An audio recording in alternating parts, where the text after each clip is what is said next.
وقل رب زدني علما. Mais en vérité, le vrai souci, mes frères, il est qu'on a une mauvaise éducation à la base. C'est qu'on tend l'oreille à tout le monde. On écoute tout le monde. Ah, lui, il parle de tel sujet. Il ne sait pas c'est qui. Il va sur YouTube, il écoute. Mais c'est qui cette personne qui parle? Je ne sais pas, mais c'est bien ce qu'il dit. C'est un chi'i, c'est un rafidi, c'est un kafir, c'est un musulman, c'est un mubtadi'. Personne ne sait. C'est un X. C'est un ignoré.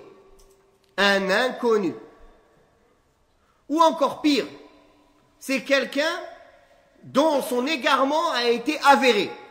Comment un musulman, il peut se permettre de mettre sa religion en danger, d'aller écouter toute personne qui parle en islam?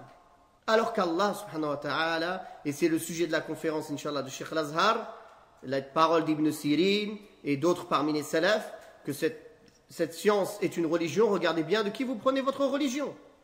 Il n'est pas permis, ça c'est un asl, lisez tous les livres de Sunna, que les grands imams ont réunis. Tous disent, il est interdit de tendre l'oreille aux gens des passions et aux innovateurs. Il est interdit de s'asseoir avec eux, interdit de marcher avec eux, interdit de les défendre, interdit de leur tendre oreille. Mais on voit aujourd'hui nos frères et sœurs salafis qui se disent salafis, ils ne pratiquent pas cela. Et Allah Ta'ala dit « Wa fikum samma'una lahum » comme certains qui écoutaient les hypocrites avant. Et les ulama, ils disent les versets qui sont cités pour les munafiqin, on les met en pratique aussi pour le mubtadi'a, ahl al-ahwa, les gens des passions et les innovateurs. Il y a des gens, ils leur tendent l'oreille. Après, ils viennent, ils font le trouble entre les gens de la sunna. Parce qu'il a été tendre l'oreille à un innovateur ou à un égaré. Qui t'a dit de l'écouter aslan? À la base, qui t'a ordonné de l'écouter? Au contraire, tu as été ordonné de t'éloigner d'eux. Allah subhanahu wa ta'ala, il dit clairement dans le Coran al-Karim que si tu rencontres ces gens-là, fa'a'rid anhum, détourne-toi d'eux. Naam. Donc, barakallahu fikum, on ne cesse de le répéter.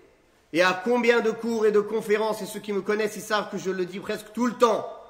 Et ce n'est pas mes paroles, et c'est les paroles des ulama. Et les paroles des ulama de la sunna, et c'est avant cela la parole d'Allah subhanahu wa ta'ala et du prophète sallallahu alayhi wa sallam et des sahaba et des salafs jusqu'à aujourd'hui, de prêter attention à sa religion et de ne pas tendre l'oreille aux gens de la passion, aux innovateurs et aux gens inconnus. Un inconnu, on ne sait pas c'est qui, on ne le juge ni en bien ni en mal, mais on ne prend pas la religion de lui.